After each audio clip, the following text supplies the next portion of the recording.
The Guardian is keeping track of the number of deaths in different countries that are attributed to police brutality. So how many people die in each country because of cops shooting and killing them?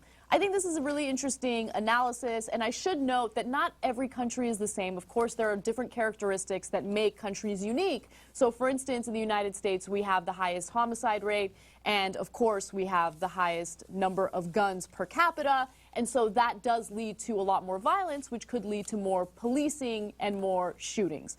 But as a result, I mean, you look at these numbers and they're pretty stunning. So the Guardian has this project, it's called The Counted, and here's what they found so far. The numbers are shocking to say the least. Police in Stockton, California killed 3 times as many people in 2015 as Icelandic police ever have. I didn't know this, but apparently Stockton has slightly more people than Iceland does. Stockton police killed 3 people in the first 5 months of 2015. Icelandic police have only killed 1 person in the country's entire 71-year history. That's amazing, man. That's an amazing number. So one of the excuses people use is, well, that's a more homogeneous kind of country, and we're not like that. We have a lot of different races, ethnicities, etc. Now, I know that some people mean that well, and they have good intentions when they say that. Yeah. But some people don't. And what some people are trying to say is, yeah, but Iceland doesn't have black people. Okay, they don't have blacks and Latinos and stuff. Well, or another way of looking at it is that maybe they don't have the same racist cops we do, right? And so it goes both ways. I mean, we have a history of racism in this country that Iceland might not have. That might lead to more cop shootings, yeah. right? And so, you know, it's an excuse. The question is not white or black or Latino. The question is, what is the culture, right? Yeah.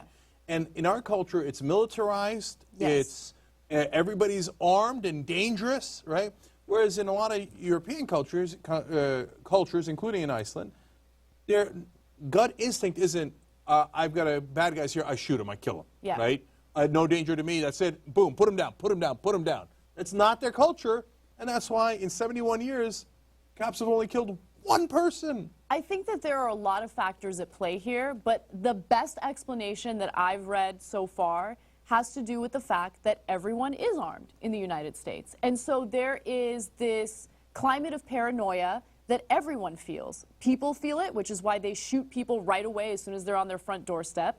Cops feel it, which is why they're constantly paranoid and they have their hand on their gun ready to go at any moment. And so this is really a symptom of a larger problem we have in the country. I get it. We like our Second Amendment rights. We like having the right to have any type of weapon we want, I guess. But at the same time, there needs to be some sort of regulation to ensure that we're not living in this crazy, scary environment where everyone's afraid that they're going to get shot any moment and they have their hand on the trigger. That's the real problem. I mean, other countries don't deal with this. I'm going to get into more numbers, but you look at countries like Japan, these kinds of things don't happen in Japan because people aren't fucking around with guns. Because they're not armed to the teeth. Yes. It's obvious. It's obvious. Every fact bears that out. Yes. But no, guns don't kill people. Okay, so let me give you some more stats. Police in Pasco, Washington fired more bullets in 1 fatal shooting than Finnish police did in all of 2013. Finnish police fired 6 bullets in 2013. Pasco officers fired 17 when they shot and killed Antonio Zambrano Montes in February of 2015. According to investigators, he was actually armed with a rock, so he was a real threat. More unarmed black men were killed by police in the United States in 2015 than people of any race were killed by German cops in 2 years. And remember, we're not remotely done with 2015. So just so far in 2015, more unarmed black guys have been killed than in 2 whole years by the German police, armed or otherwise. It's a cultural thing. 19 unarmed black men have been killed by U.S. police in 2015 so far. By contrast, German police shot a total of 15 people, both armed and unarmed, between 2010 and 2011. So that elaborates a little more on the stat that I had given you. About 127 million people live in Japan, and there were 0 police shootings in the last year where data was available. Compare that to 458 in the U.S. By the way, it's now over 500, so those numbers have gone up. And again, that's just for 2015 so far. And if you're wondering about the number of Germans versus the number of black Americans, there's at least twice as many Germans as there are black Americans. So they should have more shootings than we do if you just do it per capita, but it's not remotely close. Absolutely. So the New York Daily News reported on similar statistics, and I think that what I'm about to tell you guys is probably the most shocking of anything. So in the United States, the overall homicide rate, okay, is pretty high. It's 5 per 100,000. That means that out of any given 100,000 Americans, 5 will be victims and 5 people will commit homicide, okay? So we got that. Okay. And since it's high, you would say, well, that's the reason why we need cops to be so harsh. We need cops to do the policing and to have their hand on the trigger at all times. Well, that has severe consequences. Police killed 1,100 Americans in 2014 and 476 Americans in the first 5 months of 2015. Given that America has roughly 765,000 sworn police officers, that means the police against citizen kill rate is more than 145 per 100,000, meaning that if we have 5 per 100,000 homicide rate, I mean, look at how high the police murder rate is. Okay, so at this point, people are going to jump in and go, wait a minute now. But cops are not dealing with their average citizens. They're dealing in dangerous situations. So, of course, the rate at which they kill, quote-unquote, citizens is going to be much higher because the, quote-unquote, citizens they're dealing with are more dangerous. They might have weapons, et cetera. They're doing policing. It's not an average job. It's, you know, et cetera.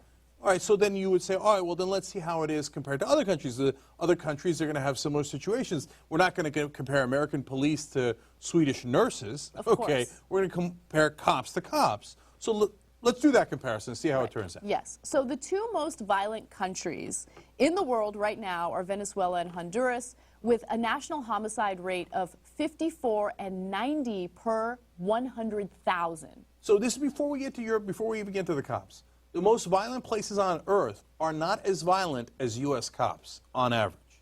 Again, you can say, well, that's not fair. The cops are dealing with violent situations. We're going to do cop-to-cop comparison in a second, okay? But understand this context. Our State Department gives warnings. Be careful if you're traveling to Honduras. It is an incredibly dangerous place. Well, then you should give a similar, if not a more severe warning in dealing with U.S. cops. You should, our State Department should say, be careful when dealing with U.S. cops. You're far more likely to get shot than you are if you're in the middle of Honduras with some of the worst crime rates in the world. It's incredible. Okay, so final stat for you guys.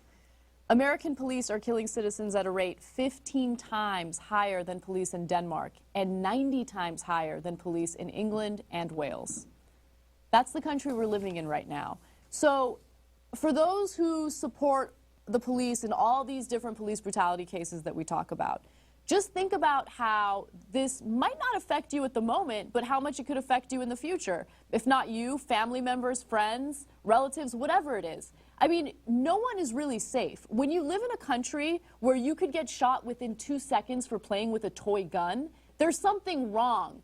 There's something wrong in the training. There's something wrong in the fact that we're all armed to the teeth and there's a climate of paranoia. There's something wrong with the fact that we have those who continuously defend the cops when they're obviously getting paid by our money to not keep us safe, but to kill us when we're unarmed. And that's unacceptable. The system needs to change, and for us to sit here and pretend like we don't have a problem, especially when you look at statistics like this, is absolutely ridiculous.